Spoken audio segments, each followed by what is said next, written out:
আসসালামু আলাইকুম, হাসিবি 24 চ্যানেল থেকে সবাইকে স্বাগতম। তো এক বড় ভাই আমাকে রিকোয়েস্ট করছে, ইনি সোহাগ আহমেদ, সরি সোহাগ হাসান, আর বাড়ি খাগড়াছড়ি। তো ওনার একটা রিটার্ন আমি জমা দেবো, ইনি স্টুডেন্ট মানে ছাত্র। তো ওনার কিভাবে রিটার্নটা জমা দেবো আমি A to Z দেখাই দিচ্ছি। তো দেখতেছেন যে আমি অলরেডি রিটার্নে লগ ইন করে ফেলাইছি। লগ ইন করার পর আমি দেখতেছি একবার রিটার্নে গেলাম। তো বাংলা কেমনে করলাম আমি বাংলাটাই ক্লিয়ার করে দিচ্ছি। এটাই ডিফল্ট ভাবে ইংলিশ থাকে। আমি বামে কিবোর্ডের বামে সরি মাউসের বামে ক্লিক করে আমার উল্টার দিকে আসলে আপনার ডানে হবে। ডানে ক্লিক করে ক্লিক দিলাম, তারপর বাংলা অটোমেটিক নাম চলে আসলো। তো যেহেতু বলা হয়েছে এখানে 1/7/2023 থেকে 30/6/2024 এর মধ্যে কোনো আপনার ইনকামটা আছে নাকি, উপরে উল্লেখিত আয়ের বছরে কোনো করযুক্ত আয় আছে কিনা আমি না দিলাম। যেহেতু আমার কোনো ইনকাম নাই তাহলে কোনো কর থাকার কথাই আসে না। যা আছে তাই, আমি আবাসিক যেগুলো থাকবে সব রকম থাকবে। তারপর এখানে ক্লিক করলেন, ক্লিক করার পর বিনিয়োগ ট্যাক্স এটা দরকার নাই, কারণ যেহেতু আপনার নাই তাহলে আপনার দরকার নাই। আপনার কোনো শেয়ার হোল্ডার অথবা আপনাদের নিজস্ব কোনো কোম্পানির প্রফিট দেওয়া আছে কিনা এখানে সে কথা বলা হয়েছে। তো দরকার নেই। এটা মোট সম্পত্তির ওভার অর্থাৎ 50 লাখের বেশি আছে কিনা এটা তাই বলা হয়েছে। তো আমার এগুলা সব না হবে এবং এখানে আসে শুধু IT10 বির কথাবার্তা হবে। যদি আপনি IT10 না দেন তাহলে ভাঙে ভাঙে কোনো খরচ দেখাতে পারবেন না। কারণ যদি আপনি না দিয়ে থাকেন তাহলে আপনার কি এই একটা অর্থ বছর কোনো খরচই হয় নাই, মানে এটা এখানে বোঝা যাচ্ছে মানে কোনো খরচ হয় নাই। যদি না দিয়ে থাকেন তা দেখা গেছে আপনি বোঝাচ্ছেন যে আপনি কোনো খাওয়া দাওয়াই করেন নাই বা কোনো খরচই করেন নাই বা মোবাইল রিচার্জই করেন নাই, এটা ইত্যাদি বোঝানো হয়েছে। তো যেহেতু এখানে আসে সেক্ষেত্রে আমি এটা হাঁ দিলাম, দেওয়ার পর ক্লিক করলাম। ক্লিক করার পর দেখতেছেন এগুলো আমার সব কিছু ফাংশন চলে আসে। এখানে বলা হয়েছে খাদ্য এবং পোশাক বা অন্যান্য জিনিসপত্র কত টাকা খরচ করেছেন। তো দেখা গেছে প্রতি মাসে মিনিমাম আমাদের 5,000 টাকা খরচ হয় বা 6,000 টাকা খরচ হয়। তো দেখা গেছে যে খাদ্য পোশাকে গড় আমি ধরলাম এখানে 5 12 60 5,000 টাকা ধরছি। তার দেখা গেছে যে 5,000 টাকা ধরলে 60,000 টাকা আসতেছে। 60,000 টাকা এখন আমি এখানে যদি দেখাই 60,000 টাকা জিনিসপত্র খাবার সহ দেখা গেছে যে গড় আমি দেখালাম 48,000 টাকা দেখালাম। দেখার পর এবং বাসস্থান খরচ যেহেতু আমি বাবার ঘরে থাকি তার দরকার নেই, জিরো। এখানে দেখতেছেন যে অটো অটো যে অন্যান্য জ্বালানি খরচ এটা লাগবে না, এটা আমার যেহেতু মোটরসাইকেল কিচ্ছু নাই আমি জিরো। এর অন্যান্য পরিবহন পরিবহন তো অবশ্যই লাগে, আপনার যেহেতু যাতায়াত খরচ আছে, স্কুল খরচ, স্কুলে আপনি যাচ্ছেন কলেজে যাচ্ছেন, এটা তো খরচ আছে তাই না। তো সেক্ষেত্রে আপনি এখানে খরচ দেখাতে পারেন। দেখা গেছে যে হচ্ছে প্রতি মাসে 1,500 টাকা, তাহলে দেখা গেছে 1,500 বা 1,000 টাকা দেখালাম, তাহলে আমি 12,000 টাকা দেখালাম। 12,000 টাকা দেখালাম।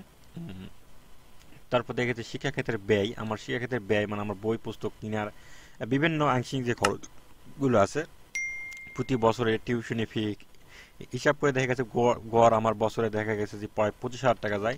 আমি 25,000 টাকা দিলাম, দেওয়ার পর দেখে গেছে যে এখানে আমি এখানে যে উৎসব আর বিভিন্ন ইভেন্ট এগুলো থাকে, তো সেক্ষেত্রে আমি এখানে দেখালাম 3,000 টাকা। তারপর দেখালাম এখানে বিভিন্ন ছুটির দিন কাটানোর জন্য আমি দেখালাম 2,500 টাকা। তারপর দেখা গেছে পরোপকারী, অবশ্য পরোপকারী হয় আমি 500 টাকা দেখালাম। বিশেষ ব্যয় বলতে আমি আবার 500 টাকা দেখালাম। অন্যান্য খরচ আমি দেখালাম যে 1,500 টাকা। আচ্ছা, তারপর এখানে দেখাচ্ছি যে আহ, এগুলো যেগুলো আছে এগুলো সব জিরো রিটার্ন।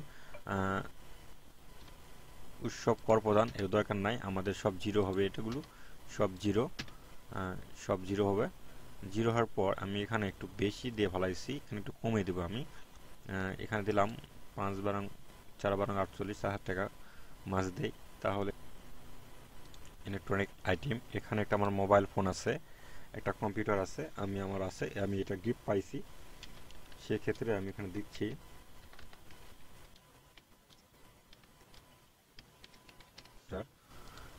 এটা আমি উপহার পাইছি 1 পিস, মান জিরো হবে যেহেতু আমি উপহার পাইছি। তারপর দেখে গেছে যে এখানে অন্যান্য সম্পদ বলতে আমি একটা ফোন পাইছি, স্মার্টফোন পাইছি, এটা উপহার পাইছি। এখানে 1 পিস, মূল্য জিরো হবে। তারপর দেখে গেছে যে এগুলোই থাকলো। আহ, তারপর আপনার হাতে ফান্ড এবং তহবিলটা কোথা থেকে এসেছে সেটা দেখাতে হবে। আমি যদি দেখাই এটা এটা রিটার্ন মানে আমার যেহেতু অলরেডি আমরা বন্ধ করে দিচ্ছি, আমাদের কোনো এক নাই, তো অন্যান্য তো জায়গার থেকে আইছে, তাহলে আমি এখানে দেখালাম ফাদার, FATR ফাদার।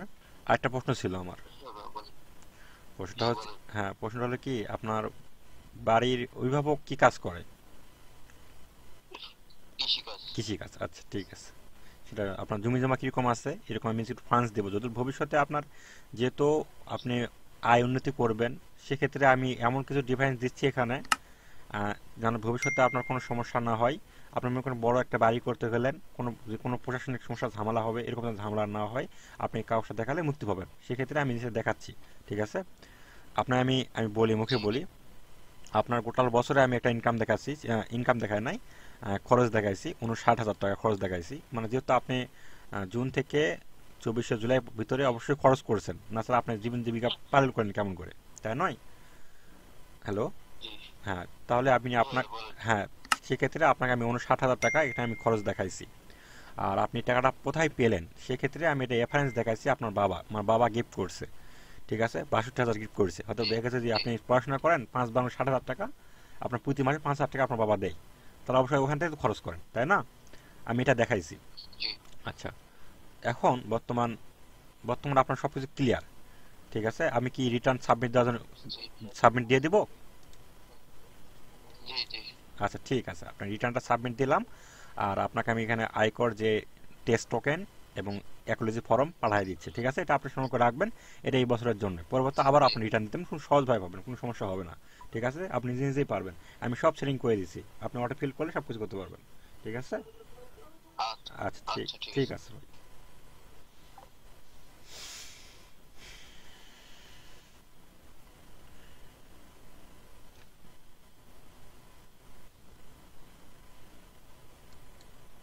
আমার ডিফল্ট জিরো হয়েছে, দেখতেছেন যে সব কিছু ঠিকঠাক আছে। আমি নল দিলাম, তারপর দেখেন ডিফল্ট জিরো হয়েছে। আমি পরবর্তী পেজে চলে গেলাম, যাওয়ার পর দেখতেছেন অলরেডি আমার সব রেডি হয়েছে। দেখেন অনলাইন রিটার্ন দাখিল, এই দাখিলে ক্লিক করলাম, করার পর দেখতেছেন অলরেডি সাবমিট লেখা উঠবে নিচে, আমি দেখতেছি। একটু ওয়েট করেন প্লিজ। সামনে গেলাম, রিটার্ন জমা দিন, আমি ক্লিক করলাম। ক্লিক দেওয়ার পর আপনার এক মাঝে একটা অপশন আসবে, আপনি সত্য রিটার্ন দিতে যাচ্ছেন কি না। আমি হ্যাঁ রিটার্ন দিয়ে দিলাম। রিটার্ন দেওয়ার পর আপনার দেখতেছেন যে একটা ফর্ম চলে আসছে আপনার স্বীকৃতিপ্রাপ্ত। এই ফর্মটা আপনি ডাউনলোড করে নেবেন। ডাউনলোড করার পর দেখতেছেন যে আয়কর মোট এবং সব ইনকাম জিরো, এবং ডাউনলোড করলাম। ডাউনলোড করার পর এখানে সেভ বাটন হয়ে আমার সেভ হলো, যেহেতু আমার প্রিন্টার নাই, সেক্ষেত্রে সেভ বাটন পিডিএফ আকারে সেভ হলো। সেভ হওয়ার পর আমি আরেকটা পেজ নিব, যেটা হচ্ছে আমাদের স্বীকৃতিপ্রাপ্ত ইংলিশটা আমি নিলাম, বাংলা প্রথম নেব। যেহেতু স্টুডেন্ট, সেক্ষেত্রে হয়তো বা বুঝতে ঝামেলা হতে পারে, সেক্ষেত্রে আমি দুটাই দিলাম, বাংলাও দিব প্লাস ইংলিশও দিব।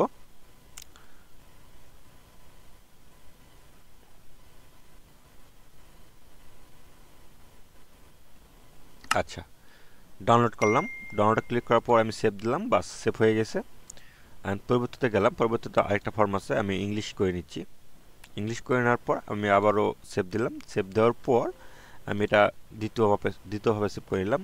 এখন আমি সার্টিফিকেট যত নাই অ্যাকনোলেজ ফর্ম ডাউনলোড করছি, রিটার্নের যে ফর্মটা, সেই ফর্মটা আমি ডাউনলোড করে নিচ্ছি।